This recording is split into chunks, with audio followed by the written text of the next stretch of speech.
Happy Hallows Eve, Streakers. Hopefully you're doing well on this Halloween Eve. We're expecting trick-or-treaters here at any time. The sun is still up, so we're not quite ready for them yet. However, Jamie has decorated the front porch. She said it looks like a Day of the Dead shrine, with a few spiders intermixed and other paraphernalia from Halloween. I wanted to talk with you today about an event that happened yesterday.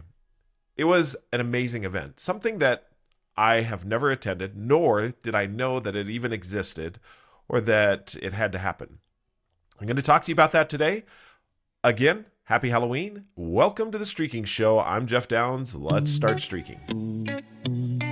There was a talk given in the Church of Jesus Christ of Latter-day Saints General Conference in October of 2020. It was given by Elder David A. Bednar, and in it, he said this: I have a friend who was a conscientious law student in law school. During the course of a semester, Sam invested time every day to review, summarize, and learn from his notes for each course in which he was enrolled. He followed the same pattern for all of his classes at the end of every week and every month. His approach enabled him to learn the law and not merely memorize details, and as final examinations approach, Sam was prepared. In fact, he found the final exam period to be one of the least stressful parts of his legal training. Effective and timely preparation precedes successful proving. In this particular story, I wanted to highlight one particular area, and you know what it is. Notice that Sam invested time, what was it? Every day, every week, every month. He had a streak that he was going to deliberately and intentionally review his law exam notes. You and I, we've talked about the time of life streaks in law school. This is one of those times of life where reviewing these notes every day, every week, every month gave him the opportunity to lower his stress and increase his knowledge and learning so that when the final exam came, it was not only less stressful, but he did a phenomenal job and probably passed with flying colors. That is, Elder Bednar, in many of his books and talks about the small and simple consistently. That is obviously what we do in streaking. Is it's small, it's simple, it's consistent. What was the event that I wanted to talk to you about that was pretty fantastic? Well, yesterday, Jamie and I, along with Bone and Chance, were able to attend. Sorry, I paused there for a second because I was thinking about how much driving we've done in the last couple of days. Yesterday was Monday. Sunday, we had driven out to Colorado, which is 7.5, 8 hours from our house. Spent the day with Mark and Megan. Megan is my oldest daughter. Mark is her husband, who had been in law school for the last 3 years and then had studied for the bar and passed the bar with flying colors. They then were yesterday sworn in as officiants of the court. They were official lawyers. They'd passed the bar, they'd gone to law school, and now they were officially sworn in. The event took place in a theater. It was in downtown Denver in the Denver Arts Complex. As you walk into the Arts Complex, interesting place to find, by the way. If you've never been to this Arts Complex, all of the doors face in. So around the outside of the entire complex, you really can't find your way.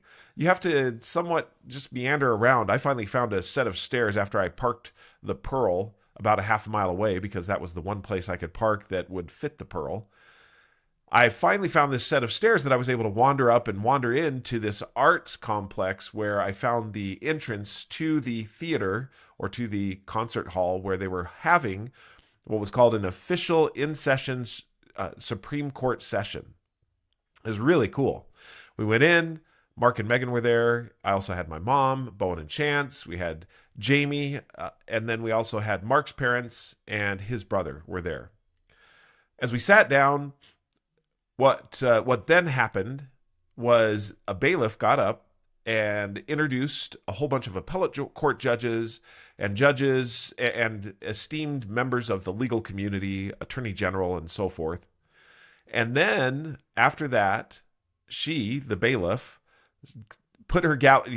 slammed the gavel down a couple of times and said, "All please rise. The Supreme Court of the state of Colorado is now in session, in general session, and out walk all the justices. It was one of the coolest things ever. They all sat down.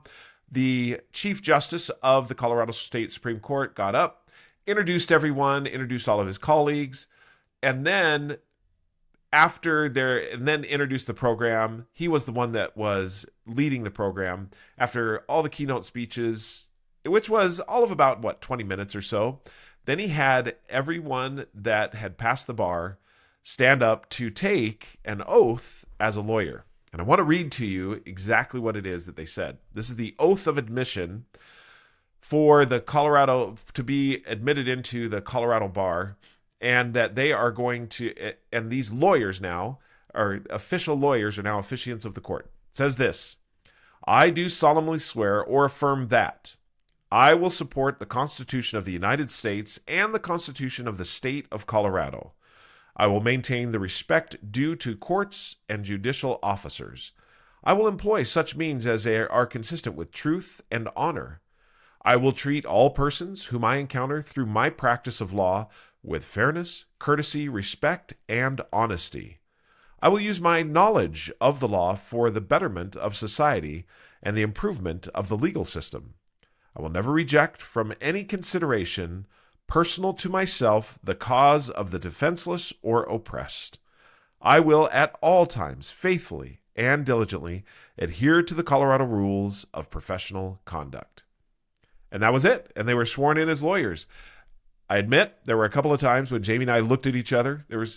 We used the old phrase, "You're crying." No, you're crying. I'm not crying. You're crying. It was just so neat to be able to see these years of work pay off, and this dedication to a particular course of action, which happened to be law school for 3 years, then passing the bar, which, by the way, not everyone does. Not everyone passes the bar.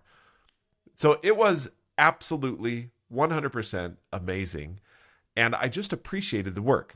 One of the stories I wanted to tell you as I think back to Mark and Megan studying for the last 3 years, there was one particular point where we were on family vacation and Mark and Megan were with us, and it was before they had actually been accepted into law school, and they were studying for the LSAT.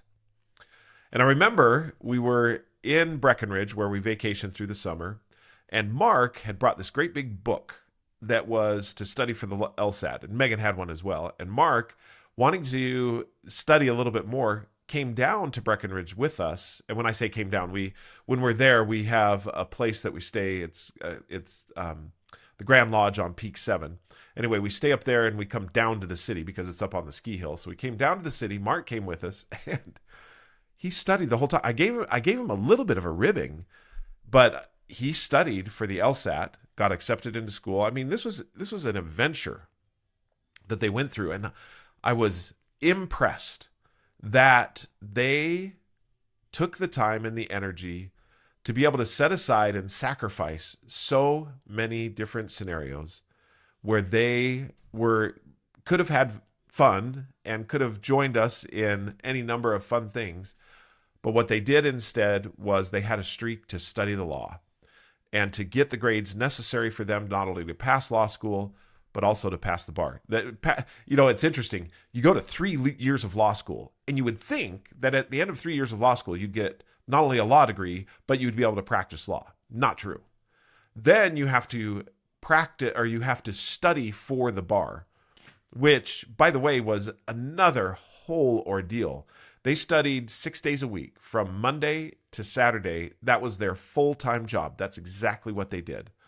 And every day, it was the streak of reviewing the legal terms and definitions, reviewing what it was that they needed to know in the law so that they could pass the bar. That is why I wanted to start with what Elder Bednar said and also highlight what it was that Mark and Megan were doing. Because for me and for Jamie, it was impressive. In life, there are seasons where we have the opportunity to learn and grow and become even more than what we thought we could, or we pursue our objective, our aspiration of, for Mark and Megan's case, to become a lawyer. In order to pursue that, you set aside, or displace many less valuable things for a season of life and displace those less valuable things with the good things that you want to do, or the more valuable things that you want to do to become that particular person. And there are seasons of life where you have to amp up your efforts, where the streak, though it's laughably simple and important to be able to continue to be laughably simple, it's greater focus, it's higher intensity. It is the ability to take all of the outside noise, squelch it, and bring in what it is you need to do on a daily basis in order to become that person.